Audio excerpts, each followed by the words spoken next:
তোমালোকৰ যেটো চেপ্টাৰ 1 আছে ক্লাস 4 ৰ এই ক্লাস 4 ৰ চেপ্টাৰ 1 তো গছ গছনিৰ কথা যেটো আছে ইয়াটো আলোচনা কৰিম তোমালোকে লাষ্টলৈকে ভিডিওটো চাবা সম্পূৰ্ণ নোটছটো দি দিছো আৰু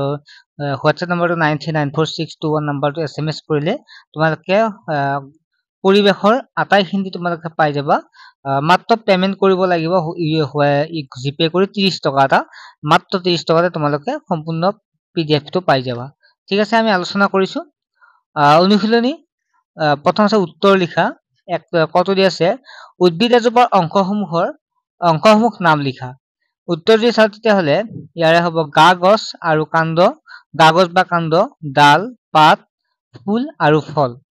নাম্বাৰ হটো আছে এটো এক নম্বৰ হটো শিপাক পাচলি হিচাপে হোৱা তিনিবিধ উদ্ভিদৰ নাম লিখা ইয়াৰ যে উত্তৰ চাও গাজৰ মূলা আৰু বিট হ'ব ইয়াৰ শুদ্ধ উত্তৰ গটো হৈছে উদ্ভিদৰ পাতৰ বৰণ সেউজীয়া হোৱাৰ কাৰণ কি উদ্ভিদৰ পাতবোৰ সেউজীয়া হোৱাৰ কাৰণ হৈছে পাতত পত্ৰহিত নামৰ এবিধ ৰঞ্জক পদাৰ্থ থাকে 9 নম্বৰ প্ৰশ্ন আছে বছৰৰ সকলো সময়তে ফুলি থকা দুবিধ ফুলৰ নাম লিখা ইয়াৰ যে আনসাৰ সব বছৰৰ সকলো সময়তে ফুলি থকা দুবিধ ফুলৰ নাম হ'ল গোলাপ আৰু জবা 19 নম্বৰ প্ৰশ্নটো হৈছে গ্ৰীষ্ম ঋতুত হোৱা তিনিবিধ ফলৰ নাম লিখা হেতু হৈছে আম জাম আৰু লিচু নাম্বাৰ প্ৰথম ছটো হৈছে চাৰিবিধ বহুগুটিয়া ফলৰ নাম লিখা কঁঠাল লেটেকু ডালিম আৰু কমলা হৈছে চাৰিবিধ বহুগুটিয়া ফলৰ নাম খালি ঠাই পূৰ কৰা উদ্ভিদে আহাৰ প্ৰস্তুত কৰিবলৈ গেছ ব্যৱহাৰ কৰে যত তোমাৰ খালি ঠাই আছে লিখিবা তাতে উদ্ভিদে আহাৰ প্ৰস্তুত কৰিবলৈ কাৰ্বন ডাই অক্সাইড গেছ ব্যৱহাৰ কৰে 6 নম্বৰ প্ৰশ্ন আছে লিচু জলফাই আদিৰ ডেছ গুটি থাকে লিচু জলফাই আদিৰ এটা গুটি থাকে চেনেলটো সাবস্ক্ৰাইব কৰিবা তেতিয়া হলে সম্পূৰ্ণ ভিডিও বিলাক পাই থাকিবা উদ্ভিদে বায়ুমণ্ডলত ডেছ গেছ আৰু ডেছ গেছ আৰু কাৰ্বন ডাই অক্সাইড গেছৰ ভাৰসাম্য ৰক্ষা কৰে ইয়াৰে হৈছে উদ্ভিদে বায়ুমণ্ডলত অক্সিজেন আৰু কাৰ্বন ডাই অক্সাইড গেছৰ ভাৰসাম্য ৰক্ষা কৰে ইয়াত অক্সাইডটো ভুল হৈছে এটো তোমালোকৰ হ'ব অক্সাইড নেক্সট ফুলৰ পৰাই ডেছ উৎপন্ন হয় ফুলৰ পৰাই ফল উৎপন্ন হয় 19 নম্বৰ হৈছে ফুলৰ ৰং আৰু কীটপতংগক আকৰ্ষণ কৰে ফুলৰ ৰং আৰু গন্ধ কীটপতংগক আকৰ্ষণ কৰে 3 নম্বৰ প্ৰশ্ন আছে শুদ্ধত্বটো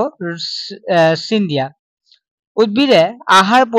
তৈয়াৰ কৰোতে বায়ুমণ্ডলৰ পৰা কাৰ্বন ডাই অক্সাইড অক্সিজেন গেছ আহৰণ কৰে উদ্ভিদে আহাৰ প্ৰস্তুত কৰোতে বায়ুমণ্ডলৰ পৰা কাৰ্বন ডাই অক্সাইড গেছ আহৰণ কৰে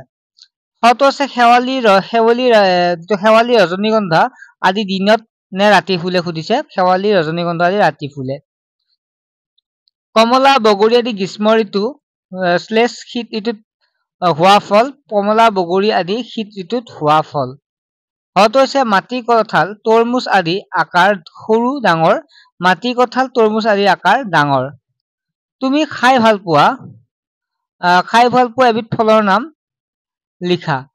ছবি আঁকা গতিকে আমি যদি চাও তেতিয়া হলে এটো হ'ব শুদ্ধ হ'ব তুমি খাই ভাল পোৱা ফল হৈছে এটা আপেলটো আঁকিব সহজ হ'ব নিশ্চয় বুজি পালা আমি নেক্সট চেপ্টাৰটো দ্বিতীয় চেপ্টাৰটো আমি আলোচনা কৰিম নেক্সট আৰু নোটছ খিনি তোমালোকে বেছি পইচা নহয় আটাইখিনি নোটছ পাবা